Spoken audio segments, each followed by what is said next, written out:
नमस्कार दोस्तों, TNC bullet series में आपका हार्दिक स्वागत और अभिनंदन है। दोस्तों, जैसा कि आपको पता है कि रोज सुबह 7 बजे हम जो है वो टीएनसी बुलेट सीरीज के माध्यम से एक इम्पोर्टेंट टॉपिक जो है वो आपके सामने लेके आते हैं। उस टॉपिक से रिलेटेड जो जो हमारे पास में क्वेश्चन आते हैं उनको हम सोल्व करते हैं, साथ के साथ चर्चा करते हैं कि इन फ्यूचर में उस टॉपिक से रिलेटेड कौन कौन से एग्जाम में क्वेश्चन आ सकते हैं और उस टॉपिक को हम डायरेक्ट सेकेंडरी मेमोरी में जो है फिट करते हैं, यानी कि उनको जो है वो हम कंटेस्ट कर लेते हैं। जो टॉपिक हमने टीएनसी बुलेट सीरीज के अंदर में ले लिया है उसमें हमें कोई भी कंफ्यूजन इन फ्यूचर के लिए नहीं रखते हैं। क्यों? क्योंकि पढ़ो ऐसे जैसे बरसों जीना हो, जियो ऐसे जैसे कल ही मर जाना हो। तो चीजें अच्छे तरीके से पढ़ लो, भले ही उसमें टाइम लग जाए तो उसको अच्छे तरीके से करो। और हम इस टीएनसी बुलेट सीरीज में मेन जो हम रखते हैं वो रखते हैं हमारे पास में कंसेप्ट की, कंसेप्ट क्लियर होना चाहिए, उससे ज़्यादा हमें कुछ भी चीज़ें नहीं चाहिए। अब तक हमारे पास में लगभग 227 क्लासें हो चुकी है। आज की हमारे पास में 228 नंबर की जो है वो क्लासेज हैं। बहुत क्लासें हमने कर ली है, बहुत सारे इंपॉर्टेंट टॉपिक हमने डिस्कस कर लिए हैं, क्योंकि 1 जनवरी 2025 से जो है वो इस सफ़र का शुरुआत हमने आपके साथ में की थी। हमने वादा किया था और वादे पे हम खरा उतरे कि रोज आपके लिए फ्री ऑफ कॉस्ट एक इम्पोर्टेंट टॉपिक हम जो है वो आपके पास बुलेट सीरीज के माध्यम से लेके आए और उसको कंटिन्यू चलाएंगे और हमेशा इसको चलाते रहेंगे। ठीक है, न जो है वो हम ज़्यादा टाइम वेस्ट करते हैं। बहुत सारे बच्चों ने टेलीग्राम पे भी मैसेज किया, बहुत सारे बच्चों ने जो है वो मुझे व्हाट्सएप पे भी कर देते हैं और यूट्यूब पे भी करते हैं। बच्चे कहते हैं कि सर बिना किसी टाइम वेस्ट के, बिना किसी अननेसेसरी डायलॉग बाजी से हमारे पास में सीधी क्लास शुरू हो जाती है। अदरवाइज और चीज़ें देखे जाए तो कम से कम 5-10 मिनट तो ऐड ही चला देते हैं। हम ऐसा कुछ भी जो है वो नहीं करते हैं, सीधा क्लास के ऊपर हमारे पास में जो है वो फोकस आता है। और क्यों टाइम वेस्ट करें? एक एक मिनट जो है वो दोस्तों आपके लिए हमारे लिए इंपॉर्टेंट होती है, इसलिए हम सीधा टॉपिक पे आते हैं और उसके बारे में जो है वो चर्चा करते हैं। आज का हमारे पास में क्लास है that is called wound dressing. ठीक है, वुंड ड्रेसिंग में हम क्या पढ़ेंगे? बेसिकली एक क्लास ऑलरेडी मैंने जो है वो टाइप ऑफ वुंड पे ले ली थी। ठीक है, वही बुलेट सीरीज के अंदर मैंने ली है, आप जाके वहां पे देखोगे तो वुंड टाइप ऑफ वुंड जो है वो मैंने wound healing type of wound उनकी क्लास बहुत अच्छी तरीके से ले रखी थी।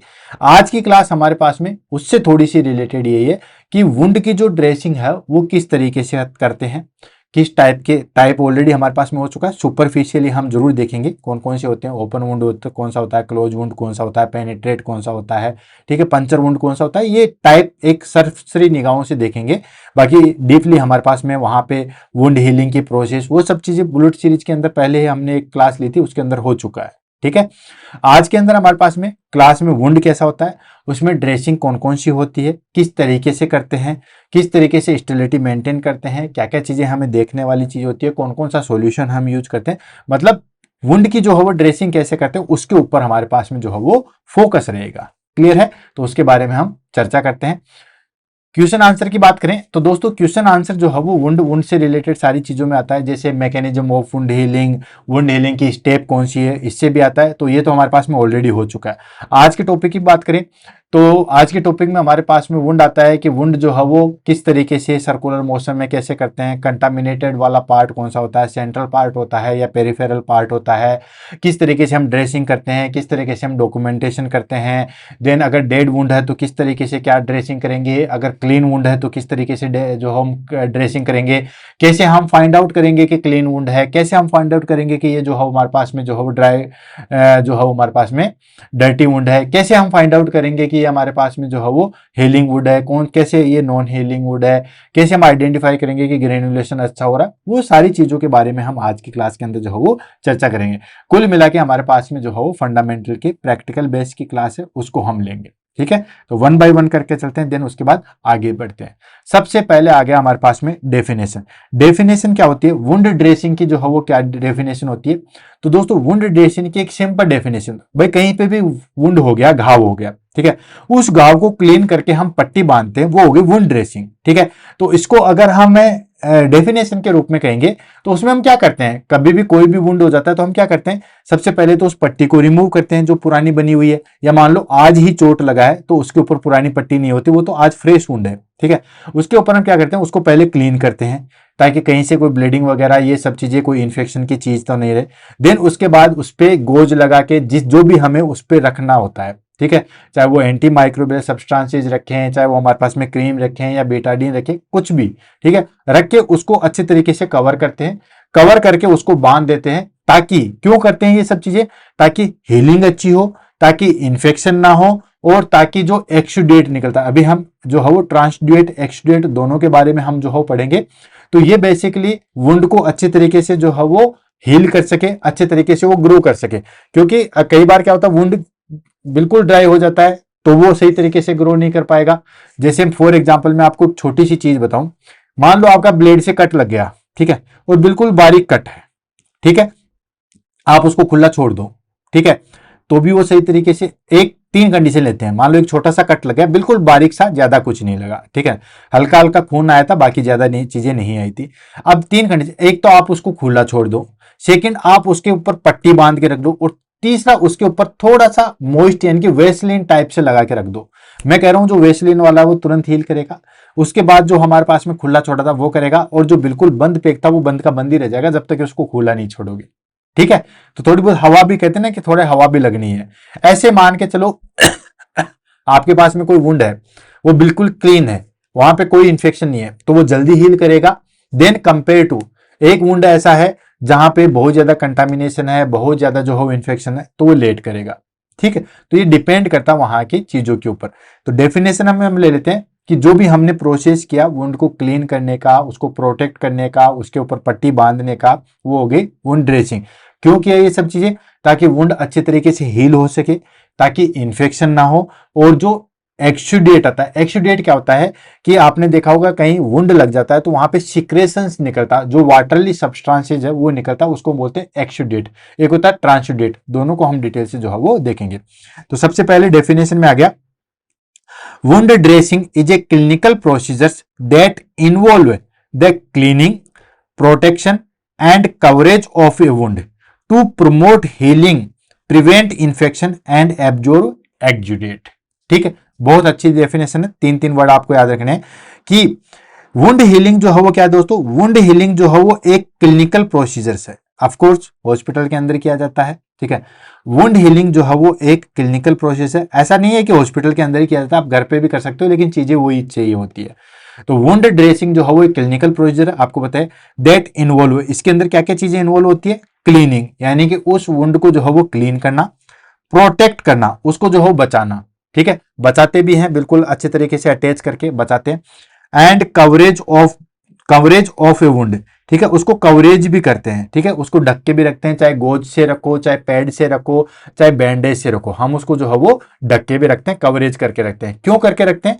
टू प्रमोट हीलिंग, हीलिंग अच्छे तरीके से हो, ठीक है, हीलिंग जो है वो अच्छे तरीके से हो, प्रमोट हीलिंग हो, एंड प्रिवेंट इन्फेक्शन, इन्फेक्शन से उसको बचाने के लिए, एंड एब्जॉर्ब एक्सुडेट, जो एक्सुडेट होता है उसको एब्जॉर्ब करने के लिए। अब ये एक्सुडेट क्या होता है? एक्सुडेट, इसको एडजेक्टिव बोलते हैं। एक्सुडेट जो है वो क्या होता है कि वाटरली सिक्रेशंस होता है, वाटरली टाइप से जो है वो सिक्रेशंस होता है, ठीक है, ये वाटरली टाइप से जो है वो सिक्रेशंस होता है, जिसके अंदर बहुत ज्यादा मात्रा में जो है प्रोटीन प्रेजेंट होती है, ठीक है, ये सारी चीजें, और बहुत ज्यादा मात्रा में जो है वो सीरम प्रेजेंट होता है। ये तो होता है एक्सुडेट, ठीक है, तो ये तो निकलेगा एक्सुडेट, क्लियर है। एक होता है ट्रांसुडेट, ट्रांसुडेट, ट्रांसुडेट क्या होता है दोस्तों, ये भी हमारे पास में, ये बेसिकली सेमी प्रीमिएबल मेम्ब्रेन से होता है। जैसे यहां पे जो है फ्लूइड है, ठीक है, और यहां पे भी जो है वो हमारे पास में फ्लूइड है, लेकिन किसी की कंसेंट्रेशन कम होने की वजह से फ्लूइड जो है वो एक्सचेंज होता है। कुल मिला के अगर हम बात करें, फ्लूइड जो हमारे पास में एक्सचेंज होता है, इसको हम बोलते हैं ट्रांसुडेट। जैसे प्लूरल इफ्यूजन में देखने को मिलता है, एडिमा में देखने को मिलता है।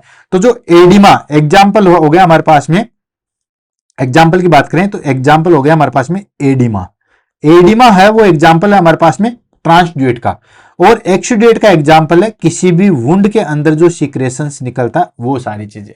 तो दोनों चीज क्लियर होगी, एक्सुडेट क्या होता है और ट्रांसुडेट क्या होता है। कोई भी चोट लग गई हमारे पास में, चोट लग जाती है तो वाटरली पीला पीला सा जो है वो सीक्रेशन निकलता है, वो निकलता है एक्जुडेट। इसके अंदर प्रोटीन सब्सटेंसेज भी बहुत ज्यादा होते हैं, सीरम सब्सटेंसेज भी बहुत ज्यादा होता है, मॉलिक्यूल्स भी बहुत ज्यादा प्रेजेंट होता है, वाटर की संख्या कम होती है। ट्रांसड्यूट जो है वो क्या होता है दोस्तों, ट्रांसड्यूट होता है उसमें हमारे पास में जैसे सेमी प्रीमियल मेम्ब्रेन है उससे वाटरली सब्सटेंसेज ज्यादा निकलता है, उसके अंदर प्रोटीन मॉलिक्यूल्स इन सब चीजों की संख्या जो है वो कम होती है। तो ट्रांसड्यूट और एक्जुडेट दोनों को जो है वो ध्यान में रखना है, ठीक है। तो वुंड ड्रेसिंग जो है वो एक क्लिनिकल प्रोसीजर है जिसके अंदर क्या इन्वॉल्व होता है दोस्तों, क्लीनिंग इन्वॉल्व होती है, प्रोटेक्शन इन्वॉल्व होता है और कवरेज ऑफ द वुंड होता है। क्यों करते हैं, प्रमोट हीलिंग, हीलिंग अच्छे तरीके से हो सके, प्रिवेंट इन्फेक्शन, इन्फेक्शन ना हो, और एब्जॉर्ब एक्सुडेट, एक्सुडेट जो है वो एब्जॉर्ब हो जाए, क्योंकि अगर एक्सुडेट एब्जॉर्ब नहीं होगा ना तो वुंड जो है वो उतना ही स्लो ग्रो करेगा, ठीक है। तो ये होगी इसकी डेफिनेशन, आई होप समझ गए होंगे, ठीक है।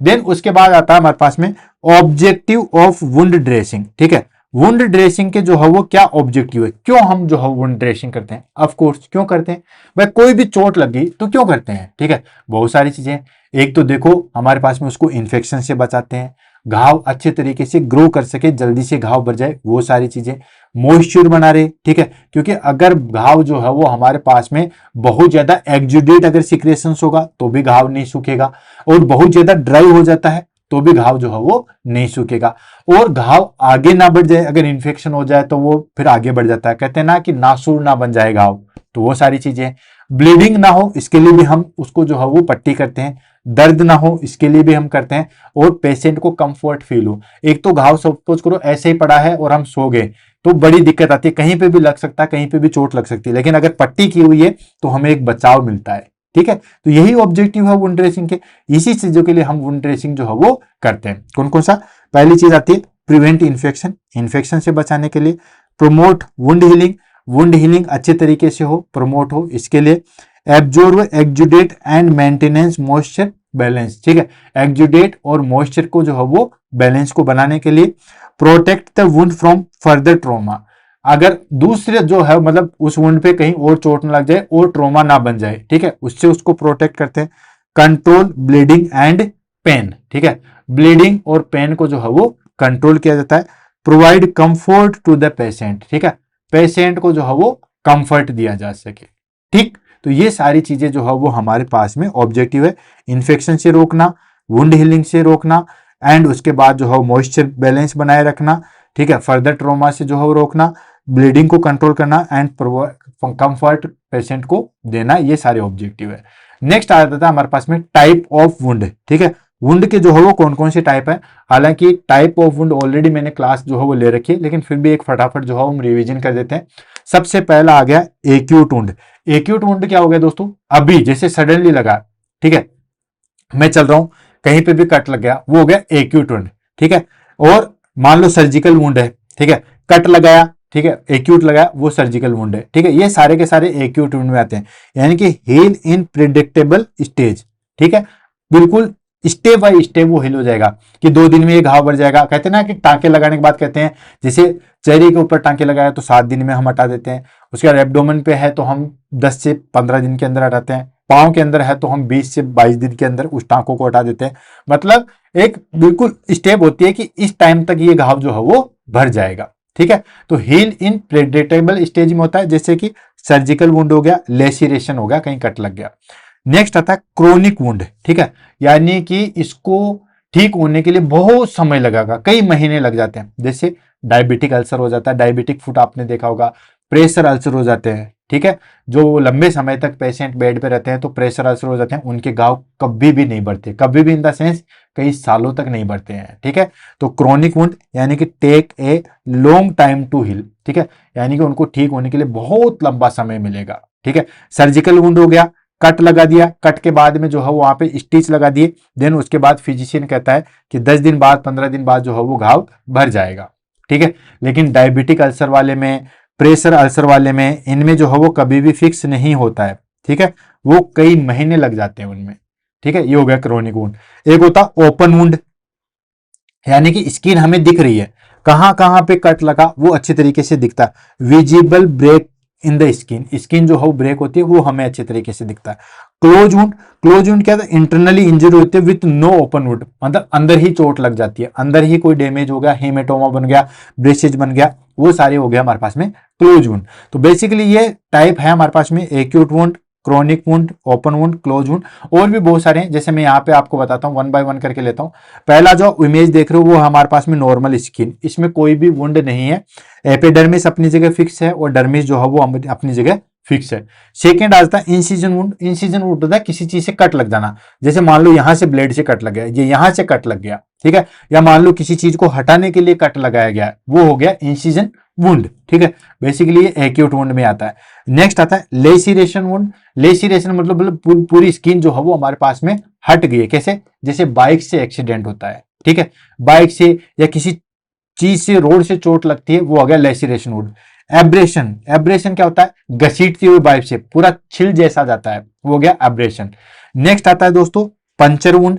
पंचर वुंड क्या होता है दोस्तों, दैट इज कॉल्ड, जैसे यहां पे सुई घुस गई है, ठीक है, यहां पे सुई घुस गई है, ठीक है, या कोई कील घुस गई है, उसको हम बोलते हैं पंचर वुंड।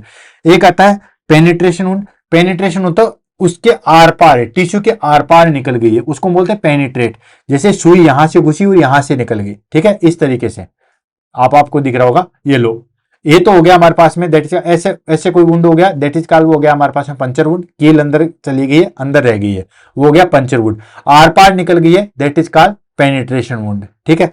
नेक्स्ट आता है हमारे पास में कंट्यूजन। कंट्यूजन होता है स्किन इंटीग्रिटी जो है वो ब्रेक हो जाना, ठीक है। हिमेटोमा, हिमेटोमा होगा क्लोज वुंड, यानी कि बाहर सुपरफिशियल तरीके से तो अच्छा दिख रहा है, जैसे एक्सीडेंट के अंदर हो जाता है, बाहर से स्किन तो बिल्कुल इंटैक्ट है, बिल्कुल क्लियर कट है, लेकिन अंदर जो है वो मसल्स या बोन या टिश्यू जो है वो डैमेज हो चुके हैं, ये हो गया हमारे पास में हेमेटोमा। क्लियर है, तो ये वुंड के ही टाइप है और डिटेल से जो है वो हमने देख लिया है। क्लियर है। नेक्स्ट आ जाता है हमारे पास में type of wound dressing. Wound dressing के कौन कौन से टाइप है उसको हम ले लेते हैं, ठीक है, फटाफट बताऊंगा, अच्छे तरीके से समझने की कोशिश करना।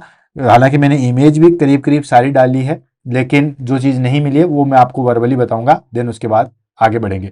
आपने देखा होगा कि हर की ड्रेसिंग अलग अलग तरीके से होती है, किसी पे गोज लगाया जाता है, किसी पे जालीदार जो है वो जाली लगाई जाती है, किसी पे जो है वो हम फोम लगाया जाता है, किसी पे वैक्यूम लगाया जाता है, अलग अलग जो है वो हमारे पास में आता है। तो वन बाय वन करके जो है हम लेते हैं, देन उसके बाद आगे बढ़ते हैं, ठीक है। तो सबसे पहले आ गया दोस्तों गोज ड्रेसिंग, ठीक है, सबसे मेन और सबसे यूनिवर्सल है, ठीक है, गोज ड्रेसिंग। बहुत बार जब भी कोई चोट लगती है 90% जो ड्रेसिंग होती है वो हमारे पास में गोज ड्रेसिंग ही होती है, ठीक है। इसमें हम क्या करते हैं, वुंड को क्लीन करते हैं, पैक करते हैं, और उसके बाद जो है वो एक छोटा सा गोज लगा दिया जाता है, जिसको हम कहते हैं हवा आसानी से पास हो सके, जो एक्सेसिव जो हमारे पास में एक्जुडेट था वो हम एब्जॉर्ब कर सके, इसको हम बोलते हैं गोज ड्रेसिंग।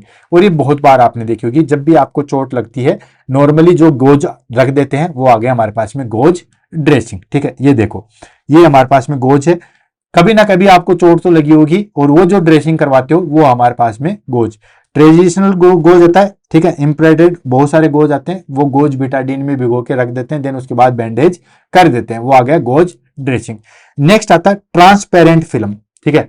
इसमें क्या होता है दोस्तों, जो सुपरफिशियली वुंड होता है, ठीक है, जैसे कट लग गया, कट लगने के बाद में क्या होता है कि हम उसके ऊपर जो है वो ट्रांसपेरेंट जो है वो पन्नी लगा देते हैं, बिल्कुल चिपकने वाली होती है, वो ट्रांसपेरेंट फिल्म लगा देते हैं ताकि हमें वो चीज दिखाई दे सके। जैसे फॉर एग्जांपल आप सेंट्रल लाइन डालते हैं या कोई भी कैथेटर वगैरह डालते हैं, तो वहां पे जो है वो ट्रांसपेरेंट जो है वो शीट ही लगाई जाती है। ये सुपरफिशियली वुंड के लिए लगाई जाती है मॉइस्चर रिटेंशन के लिए, कि जो मॉइस्चर है, जैसे मान लो वहां पे छोटा मोटा मॉइस्चर बनता है, थोड़ी बहुत जो है वो उसको ड्राई होने से बचाने के लिए हम क्या करते हैं दोस्तों, वहां पे ट्रांसपेरेंट फिल्म लगाते हैं। ये देखो, ये आगे ट्रांसपेरेंट फिल्म, ठीक है, बहुत जगह देखे होंगे, बहुत सारे जो है वो बैंडेज के ऊपर या बहुत सारे वुंड के ऊपर जो है वो हम लगाते हैं। क्लियर हो गए, नॉट बैंडेज, वुंड के ऊपर लगाते हैं ट्रांसपेरेंट। नेक्स्ट आता है हाइड्रोकोलाइड।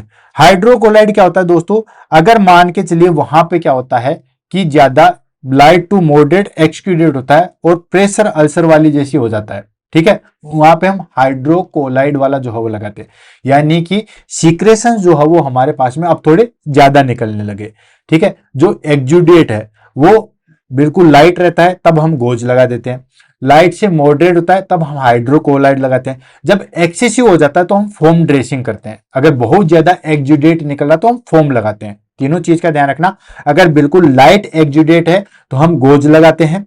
अगर लाइट टू मॉडरेट एक्जुडेट हो रहा है, मतलब मीडियम टाइप का सिक्रेशन हो रहा है, न तो बहुत कम न बहुत ज्यादा, तब हम हाइड्रोक्लोराइड लगाते हैं, जैसे प्रेशर अल्सर के अंदर लगाते हैं। ठीक है।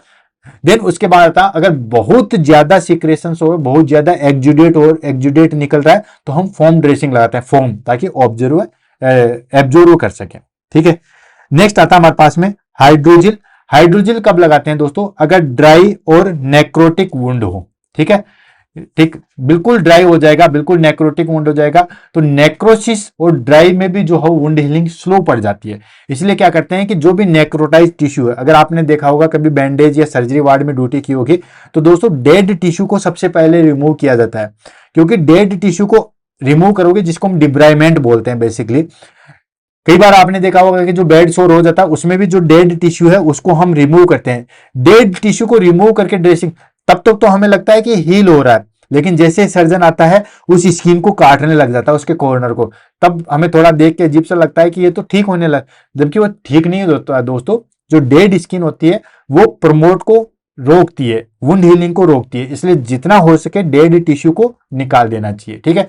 तो ड्राई और नेक्रोटिक वुंड में के अंदर जो है वो हम क्या करते हैं दोस्तों, हाइड्रोजिल जो है वो ड्रेसिंग करते हैं। इसका मेन फंक्शन होता है प्रोवाइड मॉइस्चर, मॉइस्चर को जो है वो प्रोवाइड किया जाता है। नेक्स्ट आता है फोम ड्रेसिंग।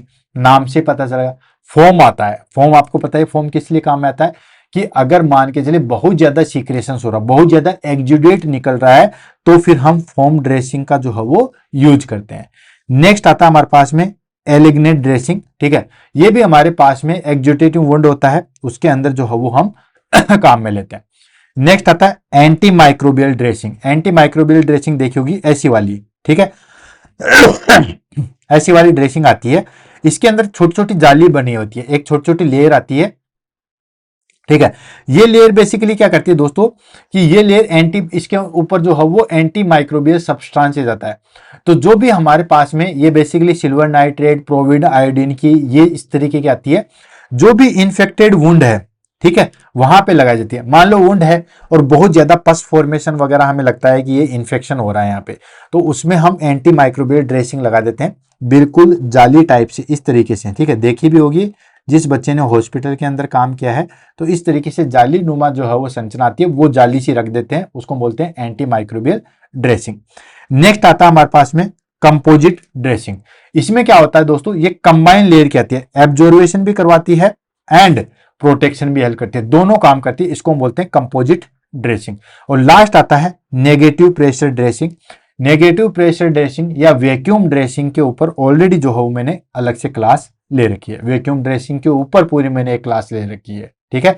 इसके अंदर आपने देखा होगा कि वैक्यूम जो है वो लगा हुआ आता है, तो ये बेसिकली जहां पे बहुत ज्यादा सीक्रेशन निकलता है, ब्लड निकलता है, पस फॉर्मेशन ज्यादा निकलता है, बेसिकली ये यूज में लिया जाता है हमारे पास में डायबिटिक फुट वाले कंडीशन में, डायबिटिक फुट वाले में जो है वो काम में लिया जाता है। ठीक है।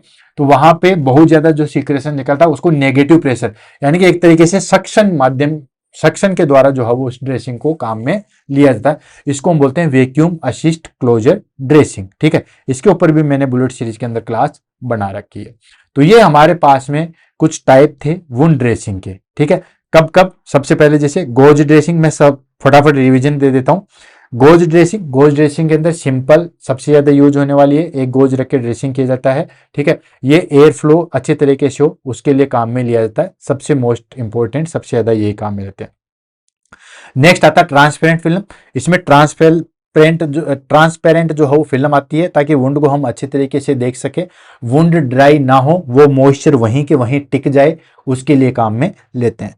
नेक्स्ट आता है हाइड्रोक्लोराइड। हाइड्रोक्लोराइड अगर हमारे पास में मीडियम टाइप का एक्जुडेट है, यानी कि न तो बहुत ज्यादा कम न बहुत ज्यादा जो है वो हमारे पास में सिक्रेशन हो रहा है, प्रेशर अल्सर की ड्रेसिंग जो है वो काम में हाइड्रोक्लोराइड के अंदर की जाती है। नेक्स्ट आता है हमारे पास में हाइड्रोजिल। हाइड्रोजिल जो ड्राई हो चुके, जो नेक्रोटाइज हो चुके, जो डेड टिश्यू हो चुके, उनके ड्रेसिंग में काम में लिया जाता है। नेक्स्ट आता है फोम ड्रेसिंग। फोम ड्रेसिंग कब काम में लिया जाता है दोस्तों? जब बहुत ज्यादा जो है वो एक्जुडेट सिक्रेशंस हो, हाईली एक्जुडेट सिक्रेशंस हो, उसमें काम में लिया जाता है। नेक्स्ट आता है हमारे पास में एलिग्नेट ड्रेसिंग। ये भी हमारे पास में हाईली जो है वो सिक्रेशंस वाले वुंड में जो है वो काम में लिया जाता है। नेक्स्ट आ गया एंटी माइक्रोबियल ड्रेसिंग। इसके अंदर जहां पे इन्फेक्शन हो, पस फॉर्मेशन हो, या जहां पे भी आपको कंटामिनेशन वुंड दिखे, वहां पे माइक्रो जो है वो सब्सटेंसेस लगे हुए जो है वो ड्रेसिंग की जाती है। ये बेसिकली सिल्वर नाइट्रेट और आयोडीन की आती है। नेक्स्ट आता है कंपोजिट ड्रेसिंग। ये जो है वो हमारे पास में दोनों टाइप की आती है, यानी कि एब्जॉर्वेशन भी हो वहां पे और प्रोटेक्शन हो, यानी कि बचाव भी हो और जो एक्जुडेट सिक्रेशन हो रहा उससे एब्जॉर्ब भी कर सके। और लास्ट आ जाता है नेगेटिव प्रेशर ड्रेसिंग, जहां पे बहुत ज्यादा पस फॉर्मेशन सिक्रेशन आता है, ताकि उसको तुरंत हम कलेक्ट कर सके। तो नेगेटिव प्रेशर के माध्यम से उस या सक्शन के माध्यम से उसको जो है वो एब्जॉर्ब किया जाता है। वो हो गया हमारे पास में नेगेटिव प्रेशर ड्रेसिंग। क्लियर है? तो ये होगी ड्रेसिंग के टाइप। नेक्स्ट आ जाता है हमारे पास में प्रिंसिपल ऑफ वुंड ड्रेसिंग। ठीक है, वुंड ड्रेसिंग के जो है वो क्या प्रिंसिपल है, क्या क्या चीजें हमें ध्यान में रखने वाली है, मोस्ट इंपॉर्टेंट यही चीज है। ये प्रिंसिपल अगर आपको समझ में आ गए, और समझ में आना भी चाहिए, क्योंकि न सिर्फ एग्जाम की दृष्टि से आपको नॉर्मली भी जो है वो ये चीज पता होनी चाहिए। जब भी आपके कहीं चोट वोट लग जाएगी तो आप घर पे कैसे करोगे, खुद के रिश्तेदारों को कैसे करोगे, घर में किसी बच्चों को भी लग जाएगी तो कैसे करोगे। तो सबसे पहला प्रिंसिपल आता है एसेप्टिक टेक्निक। ठीक है, हमेशा एसेप्टिक टेक्निक जो है वो यूज में लेनी है, बिल्कुल हैंड वॉश करके, ग्लव्स पहन के, मतलब इन्फेक्शन फ्री ड्रेसिंग जो है वो हमें करनी है। ऐसा नहीं है कि घाव ही तो है ऐसे ही क्लीन कर दिया, ऐसे हाथों से कर दिया, इधर का टच इधर कर दिया, इधर का टच इधर कर दिया। जी नहीं दोस्तों, बिल्कुल एसेप्टिक टेक्निक यूज में लेनी है टू अवॉइड इंट्रोड्यूसिंग इन्फेक्शन, ताकि फर्दर कोई भी किसी भी प्रकार का इन्फेक्शन जो है वो ना हो। Next moist wound dressing. ठीक है, मॉइस्चर जो है वो जरूरी होता है, जो कि मैंने आपको काफी बार बताया है। ठीक है, मैंने शुरू में आपको एग्जांपल भी जो है वो देके बताया है कि moisture promote faster epithelialization. Epithelial tissue को ग्रोथ होने के लिए, मल्टीफिकेशन के लिए जो है वो मॉइस्चर बहुत ज्यादा जरूरी होता है। ठीक है, तो मॉइस्चर जरूर रखना है। आपको मैंने एग्जांपल बताया, अगर आपको कहीं वुंड लग गया, ठीक है, चोट लग गई है, अगर वो बिल्कुल सुपरफिशियल है, ज्यादा ब्लड नहीं आ रहा, तो आप उसके ऊपर जो है वो मॉइस्ट वैसलीन लगा के सो जाओ। मैं कह रहा हूं बहुत जल्दी घाव भर जाएगा, दर्द भी कम होगा। जैसे ही घाव सूखने वाला, उस पर भी आप वैसलीन लगा के सो जाओ, बहुत जल्दी जो है वो प्रोटेक्ट करेगा। ठीक है, तो मॉइस्चर बहुत ज्यादा मॉइस्चर में भी नहीं होता है, ये भी ध्यान रखना। ऐसा नहीं है बिल्कुल ओपन वुंडर आपने उसको गीला करके ही छोड़ दिया, वहां पे तो उल्टा ज्यादा बैक्टीरियल ग्रोथ होगा। तो प्रॉपर जो है वो मॉइस्चर रहेगा तो फास्टर एपिथेलाइजेशन होगा। नेक्स्ट आता है रिमूव नेक्रोटाइजिंग टिश्यू। ठीक है, इफ नेसेसरी बाय डिब्राइमेंट। मैंने आपको पहले बता दिया था कि जो नेक्रोटाइजिंग टिश्यू होते हैं, जो डेड टिश्यू होते हैं, हमें एक तरीके से जब सुपरफिशियली हम देखते हैं तो लगता है कि ये जो है वो वुंड हील कर रहा है। ठीक है, ये वुंड हील कर रहा है, जिसकी वजह से ये जो है वो घाव छोटा पड़ गया है। लेकिन आसपास अगर अच्छे तरीके से देखोगे तो वहां पे डेड टिश्यूज की एक लाइन बन जाती है। डेड टिश्यूज की लाइन में ग्रोथ प्रमोट जो है वो बहुत कम होता है, इसलिए उसको डिब्राइमेंट करते हैं।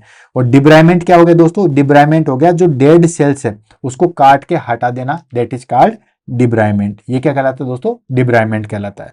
नेक्स्ट आ गया पेन मैनेजमेंट।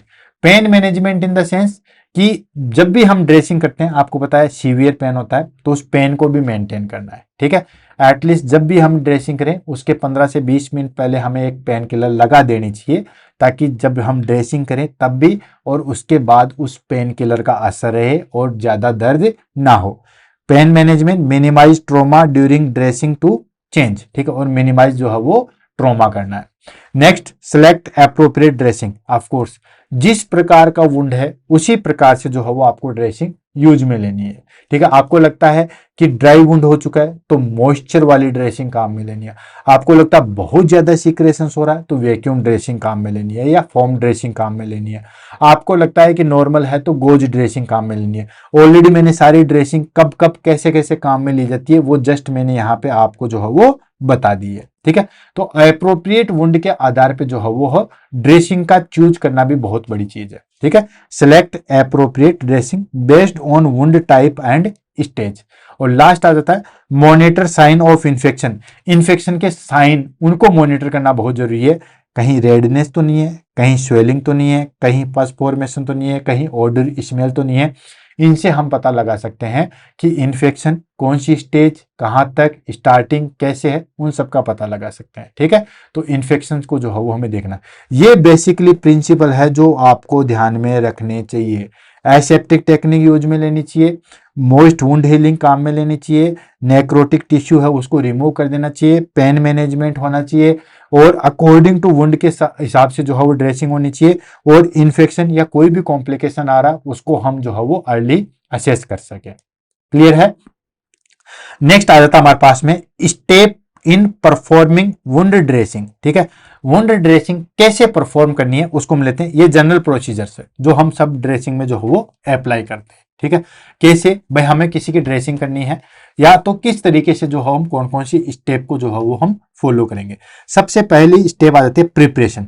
प्रिपरेशन में क्या करेंगे दोस्तों, सबसे पहले उस क्लाइंट को बताएंगे कि देखो इसकी ड्रेसिंग हो रही है, हम इस तरीके से आपकी ये ड्रेसिंग करेंगे ताकि जल्दी से ये घाव भर सके, ये जो आपकी परफॉर्मेशन या जो भी चीज हो सके जल्दी से हील हो सके और ये सब चीजें कर सके, उसको हम बोलते हैं दोस्तों प्रिपरेशन। ठीक है, तो सबसे पहले जो भी हम प्रोसीजर कर रहे हैं वो क्लाइंट को एक्सप्लेन करना है। Explain the procedure to the patient, patient को जो है वो एक्सप्लेन करना है। Next, gather sterilize dressing tray. ठीक है, जो हमारे पास में स्टरलाइज ट्रेनिंग है वो अपने को साथ लेके रखनी है। ठीक है, तभी तो आप ड्रेसिंग कर पाओगे, जब आपके पास सामान ही नहीं होगा तो कैसे कर पाओगे। नेक्स्ट आता है perform hand hygiene and wear gloves. Hand wash करना है और अच्छे तरीके से सुखा लेना हाथों को, देन उसके बाद ग्लव्स जो है वो डाल लेने। क्लियर है, यहां तक हो चुका।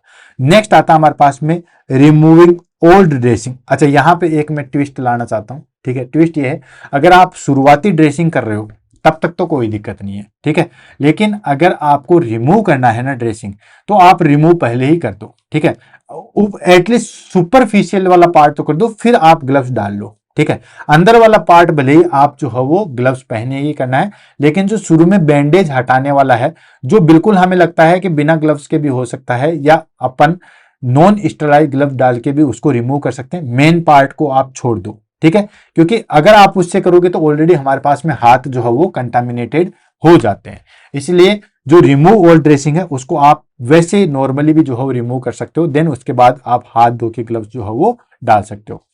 उसके बाद ऑब्जर्व द वुंड, आपने रिमूव ड्रेसिंग जो है वो रिमूव कर दी। रिमूव करने के बाद ऑब्जर्व करोगे। ऑब्जर्व में क्या करोगे कि कहीं डेड सेल्स तो नहीं है, कहीं इन्फेक्शन तो नहीं है, कहीं ओड्यूर तो नहीं है, कहीं पस फॉर्मेशन तो नहीं है, अच्छे तरीके से उसको ऑब्जर्व करोगे। ठीक है, देन उसके बाद डिपोज द सोइल्ड ड्रेसिंग प्रॉपरली। ठीक है, डिस्पोज। ठीक है, जो भी हमारे पास में ड्रेसिंग जो निकली है, ठीक है, जो ओल्ड ड्रेसिंग है उसको अच्छे तरीके से डिस्पोज करोगे। डिस्पोज का आपको पता ही है कि बेसिकली कौन से जो है वो कंटेनर में डाली जाती है। ड्रेसिंग गोज वगैरह जो है वो हमारे पास में येलो कंटेनर में डाला जाता है। ठीक है, और उसके बाद में उसका मैनेजमेंट किस तरीके से किया जाता है, इंसरेशन या जला देने से जो है उसका मैनेजमेंट किया जाता है। ठीक है, तो ओल्ड ड्रेसिंग का जो है वो मैनेजमेंट हो गया। अब उसके बाद में हम वुंड को क्लीन करेंगे। ठीक है, वुंड को क्लीन करने के लिए बताऊं दोस्तों आपको, use normal saline and prescribed solution. ठीक है, या तो नॉर्मल सेलाइन या जो भी सॉल्यूशन आपके पास में डॉक्टर्स ने ऑर्डर किया है। बहुत सारे होते हैं, जैसे हाइड्रोजन प्रोक्साइड होता है H2O2, हालांकि बहुत काम में लिया जाता है, कुछ कंडीशन में ही काम में लिया जाता है। ठीक है, ऐसे ही इसोल सॉल्यूशन आता है, इसोल सॉल्यूशन आता है। तो जो भी हमारे पास में प्रेस्क्राइब किया गया उस तरीके से या उससे जो है वो हम क्या करेंगे दोस्तों, उसको क्लीन करेंगे। या तो नॉर्मल सेलाइन तो यूनिवर्सल है। ठीक है, अदरवाइज कोई भी स्पेशल जो है वो प्रिस्क्राइब किया है, चाहे H2O2 हो या इसोल सॉल्यूशन हो, जो भी फिजिशियन ने प्रिस्क्राइब किया है उससे जो है वो हम उसको डालेंगे। देन उसके बाद क्लीन कैसे करेंगे। क्लीन का एक ही प्रिंसिपल है, काफी बार एग्जाम में पूछा गया है, इसलिए ध्यान रखना।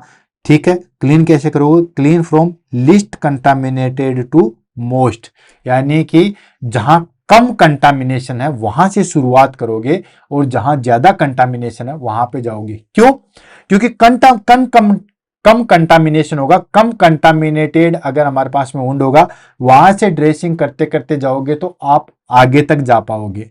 ठीक है, अगर ज्यादा से आपने कम में लिया तो आप इंफेक्शन को और वहां पे लेके चले जाओगे। जैसे फॉर एग्जांपल मैं आपको एक छोटी सी दर्शाता हूँ, इमेज दर्शाता हूँ। इमेज ले लेता हूँ, इसी का ले लेता हूँ, जैसे फर्स्ट वाली इमेज थी, इसी को मैं कॉपी पेस्ट करके जो है ले लेता हूँ। ये हमारे पास वुंड है, इसको मैं कॉपी कर लेता हूँ दोस्तों, ठीक है। ये मैंने कॉपी कर लिया, कॉपी हो गया, और इसको मैंने ले लिया यहाँ पे, ये लो, यहाँ पे मैं पेस्ट कर दूंगा, इसको पेस्ट कर दिया, ठीक है। ये हमारे पास में वुंड आ गया, ठीक है, एक वुंड है, और ये हमारे पास में स्लाइड आ गई। इसको थोड़ा छोटा करेंगे, ये लो, ठीक। आई थिंक आपको दिख रहा होगा। अब देखो ये वुंड है, तो ये जो है वो कम कंटामिनेशन वाला पार्ट है, ये जरूर ध्यान रखना, ये कम कंटामिनेशन वाला पार्ट है और ये ज्यादा कंटामिनेशन वाला पार्ट है, ठीक है। तो हमेशा कम से ज्यादा में करना है, यानी कि अंदर से बाहर की तरफ जो है वो आपको करना है। या अगर आप कम से ज्यादा की तरफ करोगे तो या तो कम से ज्यादा इस तरीके से कर सकते हो, या फिर सर्कुलर मोशन में करोगे तो यहां से आप शुरुआत करोगे, इस तरीके से शुरुआत करोगे, इस तरीके से जो है वुंड को क्लीन करोगे। समझ में आ गया, कम से ज्यादा की तरफ, क्योंकि अगर आपने ज्यादा से शुरुआत कर ली ना तो वो इन्फेक्शन यहां ज्यादा है, फिर वो अंदर जाते जाते जाते वहां पे भी ज्यादा हो जाएगा, ठीक है। कम से कर रहे हो तो हमेशा ध्यान रखना, वुंड को क्लीन करने के लिए प्रिंसिपल है, that is called least contaminated to most contaminated, ठीक है। कम से ज्यादा की तरफ, अच्छे तरीके से याद रखना, कम से ज्यादा की तरफ जो है वो हमारे पास में होता है। और कम कहां होता है दोस्तों, सेंटर वाला पार्ट। अब बच्चे यहां पे कंफ्यूज होते हैं कि अंदर वाला पार्ट तो ज्यादा होना चाहिए, जी नहीं दोस्तों, वुंड जो होता है ना अंदर वाला, वो बिल्कुल क्लीन पार्ट माना जाता है, क्लीन चीजें मानी जाती है। तो सेंटर टू एज, या हम के कम से ज्यादा, ठीक है, या inner to outer, inner to outer, इस तरीके से, ठीक है, या फिर सेंटर टू एज, ठीक है। तो ये कोई भी लाइन आ जाए कम से ज्यादा, ठीक है, या मतलब वही बात आ गई, लीस्ट टू मोस्ट, ये लो, least to most, list to most कर दो, इनर टू आउटर कर दो, या सेंट्रल टू एज कर दो, सारी चीजें एक ही है, सब चीजें एक ही है। क्वेश्चन चाहे कहीं से भी पूछे, कम से ज्यादा पूछे, या लिस्ट टू मोस्ट पूछे, इनर टू आउटर पूछे, सेंटर टू एज पूछे, सारी चीजें एक ही है। आपको बेसिकली ध्यान में रखना है कि हमें किस तरीके से ड्रेसिंग करनी है। कम से ज्यादा की तरफ जाना है, लिस्ट टू मोस्ट, कम कहां पे है, सेंट्रल पार्ट वाला जो है वो कम इन्फेक्टेड है, एज वाला पार्ट जो है वो ज्यादा इन्फेक्टेड है, इनर वाला पार्ट कम इन्फेक्टेड है, आउटर वाला पार्ट जो है वो ज्यादा इन्फेक्टेड है। क्लियर है।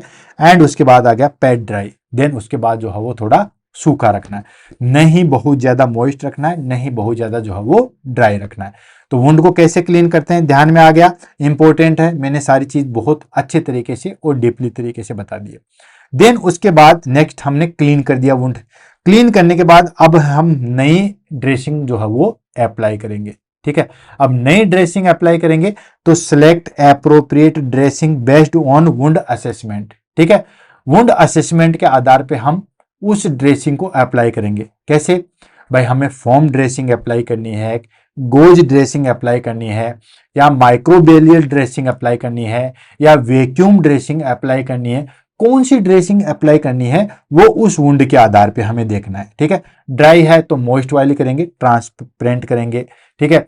और अगर बहुत ज्यादा सीक्रेशंस वाली है तो हम फोम करेंगे, बहुत ज्यादा ब्लेड पस फॉर्मेशन निकला तो हम वैक्यूम ड्रेसिंग करेंगे, नॉर्मल है तो हम गोज वाली ड्रेसिंग करेंगे, अगर इन्फेक्शन है, ठीक है, एंटी माइक्रोबियल सब्सटेंस है तो एंटी माइक्रोबियल ड्रेसिंग अप्लाई करेंगे।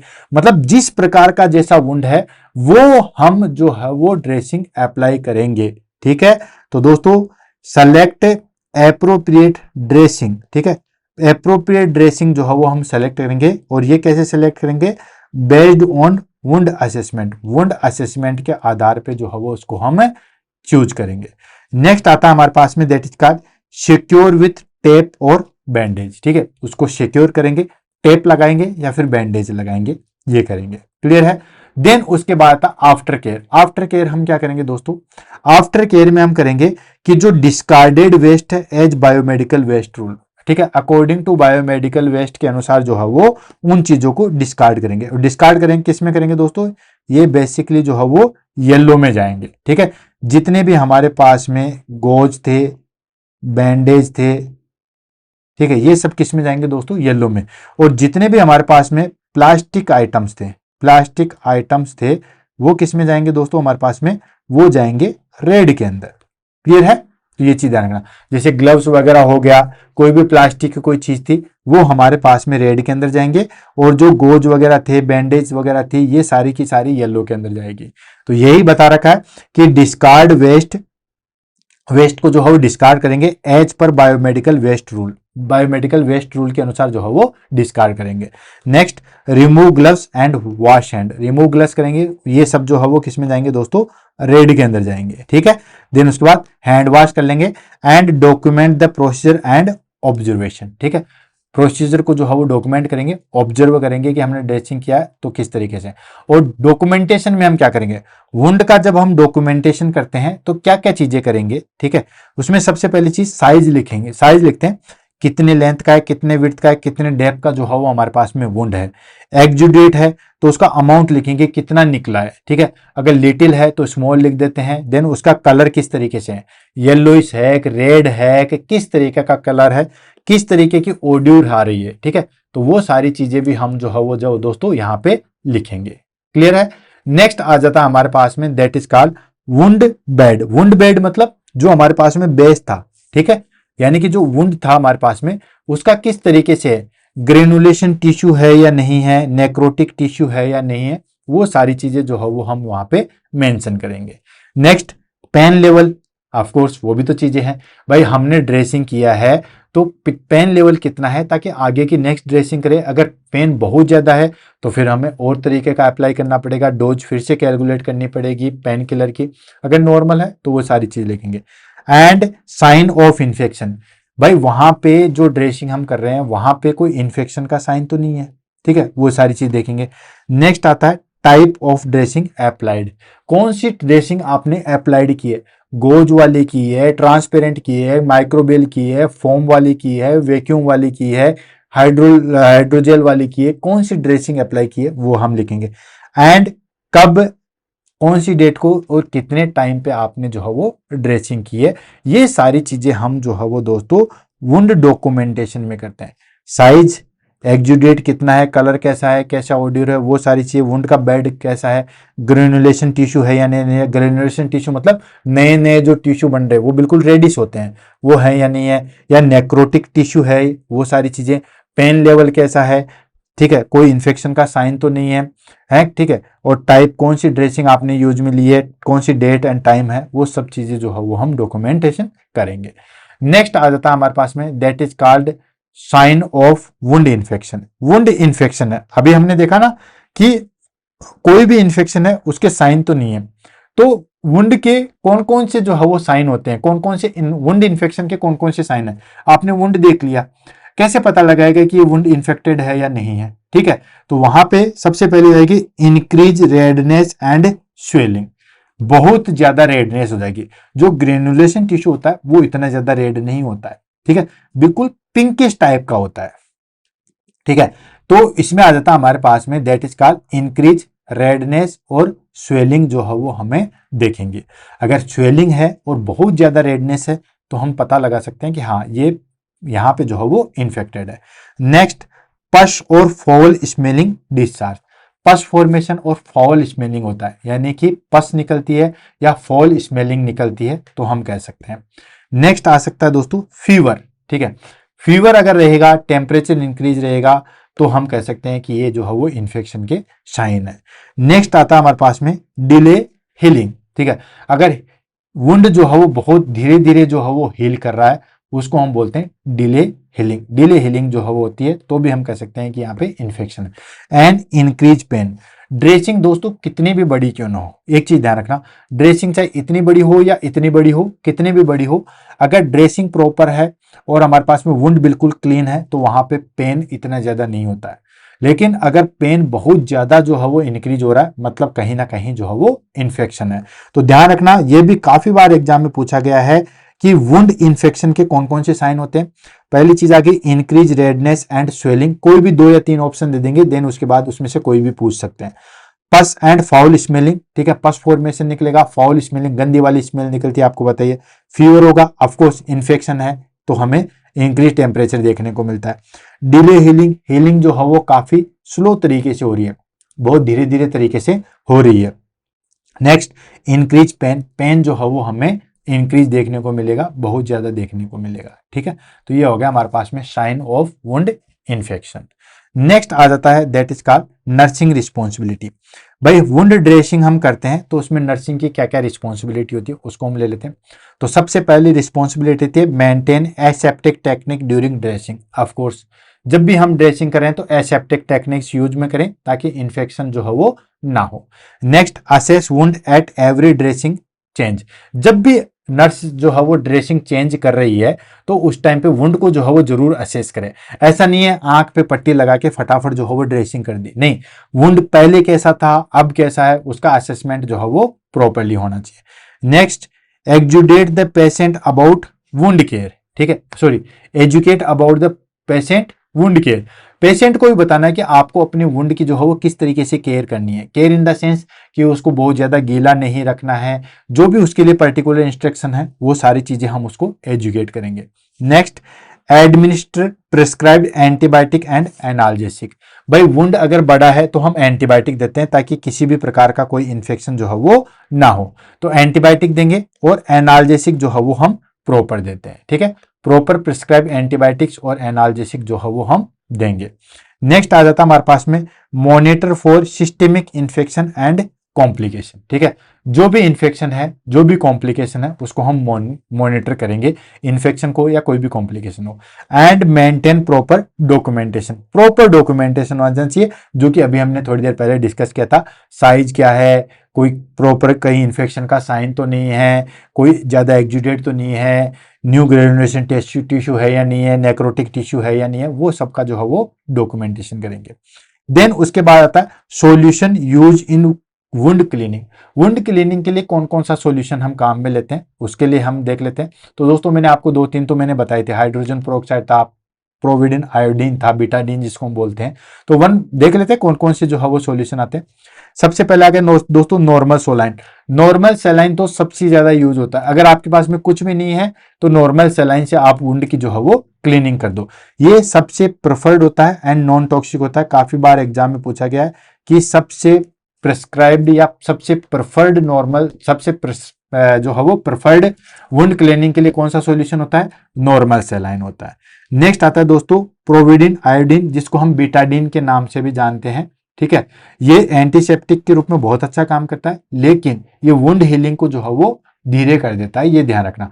और वैसे भी जो है वो ओपनली वुंड पे ये ज्यादा नहीं लगाया जाता है, ठीक है। ये जो है वो एंटीसेप्टिक होता है बट में delay healing in over use. अगर बहुत ज्यादा यूज करते हो तो ये हीलिंग को जो है वो डिले कर देता है। नेक्स्ट आता है हमारे पास में हाइड्रोजन पेरोक्साइड। ये बहुत रेयरली यूज किए जाते हैं क्योंकि ये टिश्यू को डैमेज करते हैं, लेकिन कई बार अगर मान लो डेड टिश्यू बहुत ज्यादा हो चुके हैं, पूरा येलोइश हो चुका है, पस फॉर्मेशन बहुत ज्यादा हो चुका है, तो फिर हम हाइड्रोजन पेरोक्साइड यूज करते हैं। हाइड्रोजन पेरोक्साइड यूज करते हैं, आपने देखा होगा बहुत सारे झाग से निकलते हैं, तो ये यूज जरूर किया जाता है, लेकिन ये बेसिकली जो है वो टिश्यू को डैमेज करता है। लेकिन अगर मान के चलिए बहुत ज्यादा डेड टिश्यू हो चुके हैं, ठीक है, बहुत ज्यादा डेड टिश्यू हो चुके हैं तो हम इसको यूज में लेते हैं। नेक्स्ट आता है क्लोरहेक्सिडिन। ये एंटीसेप्टिक इन्फेक्टेड वुंड के लिए, इन्फेक्टेड वुंड है तो हम इसको यूज में लेते हैं। ध्यान रखना सॉल्यूशन काफी बार एग्जाम में पूछा जाता है। नॉर्मल सेलाइन हो गया, प्रोविडिन आयोडीन सॉल्यूशन जिसको हम बीटाडीन के नाम से जानते हैं, हाइड्रोजन पेरोक्साइड एंड क्लोरहेक्सिडिन, ये जो है बेसिकली काम में लेते हैं। और भी लेते हैं, एक आता है जैसे हमारे पास में इसोल सॉल्यूशन आता है, ठीक है, वो भी हम काम में लेते हैं। नेक्स्ट आ जाता है हमारे पास में फ्रीक्वेंसी ऑफ ड्रेसिंग चेंज, ठीक है। ड्रेसिंग चेंज की हम फ्रीक्वेंसी क्या रखेंगे, भाई ड्रेसिंग चेंज की जो है वो कैसे रखेंगे। तो दोस्तों ऐसा कोई पर्टिकुलर कोई भी नियम नहीं होता है कि हर एक दिन छोड़ के एक दिन करवानी चाहिए या 2 दिन छोड़ के एक दिन करवानी चाहिए। ड्रेसिंग वुंड के ऊपर डिपेंड करती है, कैसे एक्जुडेट सॉल्यूशन है उसके ऊपर डिपेंड करती है, ये सारी चीजें वुंड के ऊपर सारी चीजें डिपेंड करती है। यानी कि depend on wound type and exudate, wound कैसा है। कई बार ड्रेसिंग हमें हर दिन करनी पड़ती है, रोज करनी पड़ती है, ठीक है। कई कई बार ड्रेसिंग ऐसा होता है जिसको एक दिन छोड़ के एक दिन है, कुछ की ड्रेसिंग ऐसे होती है जिसको हम 2 दिन या 3 दिन छोड़ के करते हैं। तो वो डिपेंड करता है टोटली जो है वो हमारे पास में ड्रेसिंग कब करनी है, उसकी फ्रीक्वेंसी टोटली डिपेंड होती है हमारे पास में किसके ऊपर, वुंड के ऊपर। डिपेंड ऑन वुंड के टाइप, वुंड का टाइप कैसा है और कैसा एक्जुडेट सॉल्यूशन निकल रहा है उसके ऊपर डिपेंड करता है। Then typically once daily as ordered by physician, most of में क्या करते हैं हम डेली ड्रेसिंग जो है वो यूज में लेते हैं, डेली ड्रेसिंग या एक दिन छोड़ के एक दिन। बाकी मोस्टली आपने देखा होगा बेड सोर की या एक फिक्स टाइम करते हैं, एक टाइम पे जो है वो ड्रेसिंग कर देते हैं। तो टिपिकली जो है वो वंस इन ए डे, ठीक है, या हम कहें ओडी टाइप से जो है वो हम ड्रेसिंग काम में लेते हैं। Next, more frequent for heavy drainage and infected wound. More frequent कब करते हैं, दिन में 2 बार भी करनी पड़ जाती है, वो डिपेंड करता है कि हमारे पास में ड्रेनेज किस तरीके का निकल रहा है, कितना निकल रहा है, और वुंड जो है वो कितना इन्फेक्टेड है उसके ऊपर डिपेंड करता है। ठीक है, तो ये सारी चीजें होगी हमारे पास में। ड्रेसिंग की frequency depend on wound, basically दिन में 1 बार, या कई बार वुंड ऐसा होता है जिसमें बहुत ज्यादा सिक्रेशन निकल रहा है तो हम दिन में 2 बार भी जो है वो कर सकते हैं। क्लियर है दोस्तों? अब फटाफट इस क्लास के जो है वो की पॉइंट ले लेते हैं, देन इस क्लास को जो है वो फिनिश करते हैं। की पॉइंट के रूप में आ गया, ठीक है, कौन सा सॉल्यूशन जो है वो सबसे बेस्ट होता है क्लीनिंग के लिए, नॉर्मल सेलाइन, मैंने आपको वहीं पे भी इंपॉर्टेंट लगा दिया था। देन उसके बाद what is the aim of moist wound healing, moist wound healing का जो है वो बेसिकली एम क्या है वो भी मैंने आपको बता दिया था कि मोइस्ट वुंड होता है तो फास्टर एपिथेलाइजेशन होता है, एपिथेलियल सेल्स जो है बहुत तेज गति से जो है वो ग्रो करती है, लेकिन ठीक है मोइस्ट ही होना चाहिए, ज्यादा मोइस्ट भी दिक्कत करेगा। ठीक है, नेक्स्ट आता है नेम ऑफ वन एब्जॉर्बेटेड ड्रेसिंग, ठीक है, एक एब्जॉर्ब ड्रेसिंग का नाम बताओ, तो दोस्तों फोम ड्रेसिंग है वो एक, और एब्जॉर्ब ड्रेसिंग होती है, बाकी वैक्यूम वाली भी जो है वो होती है। Next, what is the antiseptic technique, antiseptic techniques कौन सी होती है दोस्तों, एंटीसेप्टिक टेक्निक्स वो टेक्निक्स होती है जो कि कंटामिनेशन से प्रिवेंट करती है, इन्फेक्शन को एक पर्सन से दूसरे पर्सन में फैलने से रोकती है, उसको हम बोलते हैं एंटीसेप्टिक टेक्निक, यानी कि prevent contamination during procedure, during procedure contamination से जो है वो प्रिवेंट करती है, उसको हम क्या कहते हैं दोस्तों, एंटीसेप्टिक ड्रेसिंग, एंटीसेप्टिक टेक्निक कहते हैं, जिसमें हैंड वॉश आ गया, ग्लव्स आ गया, ये सारी चीजें आ गई। क्लियर है दोस्तों? तो दोस्तों इसी के साथ आज की क्लास से हम अलविदा लेते हैं। ठीक है, और भी आपके दिमाग में कोई ऐसा टॉपिक जो आपको ज़्यादा दिक्कत कर रहा है, बड़ा कन्फ्यूजन रहता है, उसके बारे में ज़रूर बताइएगा दोस्तों। कुछ बच्चों ने जैसे कर रखा था कि अल्जाइमर डिजीज करवा दीजिए, बिल्कुल हम उसको लेंगे, बहुत जल्दी हम उसको लेंगे, जैसे हमारे पास में टाइम रहेगा हम उसको ज़रूर लेंगे और उसको जो है वो फिनिश करेंगे। क्लियर है? तो इस तरीके से हम जो है वो जो जो आपको लगता है, किसी भी सब्जेक्ट का हो सकता है, फंडामेंटल का हो सकता है वो टॉपिक गायनिक का हो सकता है, मेडिकल सर्जिकल का हो सकता है, न्यूट्रिशन का हो सकता है, किसी भी सब्जेक्ट का हो, बस शर्त यह है कि वो आपके लिए दिक्कत कर रहा है, इंपॉर्टेंट है, तो आप मुझे बताइए, मैं आपसे वादा करता हूं दोस्तों कि उस टॉपिक को जरूर लेके आऊंगा और इस तरीके से हम पढ़ेंगे कि सारी चीजें हमारे पास में क्रिस्टल क्लियर हो जाती है, बिल्कुल शीशे की तरह जो है वो साफ हो जाएगी। आप सिर्फ बताइए, आप सिर्फ प्रॉब्लम बताइए दोस्तों, सॉल्यूशन जो है वो मैं करके दूंगा, ये मेरा वादा है। इसी के साथ आज की क्लास से अलविदा लेते हैं। आज की क्लास कैसे लगी उसके बारे में 2 शब्द जरूर कहिएगा। तब तक के लिए दोस्तों all the best, have a nice day, thank you so much.